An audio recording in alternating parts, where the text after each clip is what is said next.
Okay, mayong adlaw o mayong hapon niya ako manghinaot ay sa mga senior citizen nga nakadawat nga happy mo niya makapalitan mo bugas guys sa inyong pagdawat sa UCT sa para sa kanabang hinatag na siya sa gobyerno murag additional na nga allowance sa mga senior citizen diri sa lungsod sa Matalom.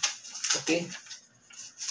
Kay mas importante dito guys ang pag pinabangay nato taga Matalom pag naghiusa sa usa ka tumong. Okay?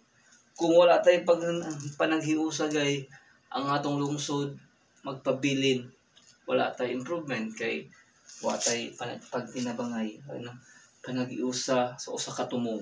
Okay? Kay importante jud guys ang pagtinabangay natong taga Matalom kay aron natay mga mahimo daghan tang mga idea unsaon pagpalambo sa atong lungsod. Di ba guys? Basta magkahiusa daghan tang mahimo no.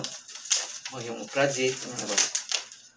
Para sa kwan natay hindi himo tayo ngani para makaayo sa katawhan sa lungsod. Okay guys, ato yung tiwason guys. Kay kuan.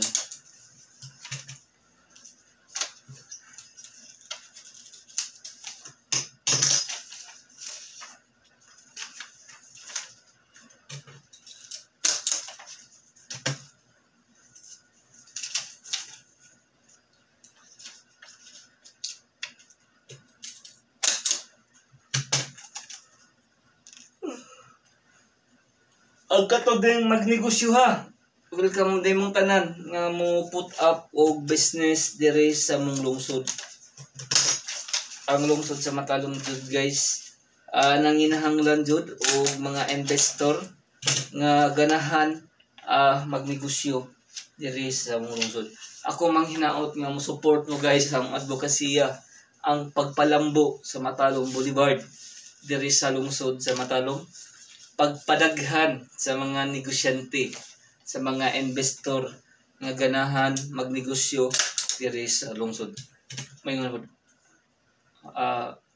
mura pug correct mura nga na ba? Di ba aduna jud tay pangandoy guys no. Bisan pa man sa ato ang kapobre, siguro aduna tay matabang sa lungsod. Siguro makahatag dag kayuhan sa administrasyon, kayuhan sa katawhan o kalambuan sa lungsod sa Matalom. May itong maubang guys nga. Wa kay mahimo kay pobre ta pero di man siguro ang lifestyle ang basihan no sa pagtabang sa lungsod. Di man siguro ang kapobre moy murag babag sa pagtabang sa lungsod sa Matalom no. Bisan ko antad guys ultimo ra ta pero ana tay mahimo sa lungsod. Bitaw na sa kuan. Okay?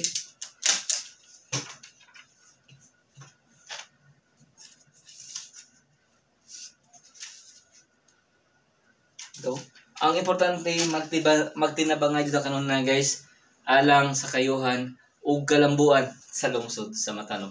Once again, thank you o God bless kanatong tanan.